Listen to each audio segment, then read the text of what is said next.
So with the three new products I have, these are in powder form. The base is coconut milk powder and coconut sugar, and you could add it in variety of drinks, variety of bites like oatmeal, yogurt, granola, ice cream, and so on and so forth.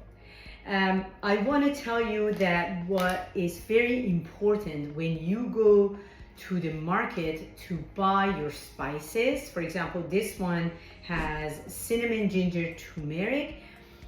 It's very important that your spices are organic, and otherwise you have to make sure that on the bottle it says is not fumigated, it's not irradiated, because that's the easiest way they use to sterilize them as opposed to steam sterilizing.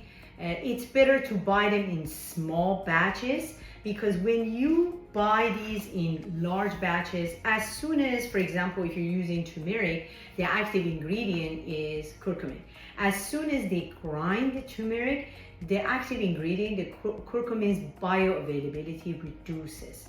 So what you want to do, you want to purchase from small farms, small vendors.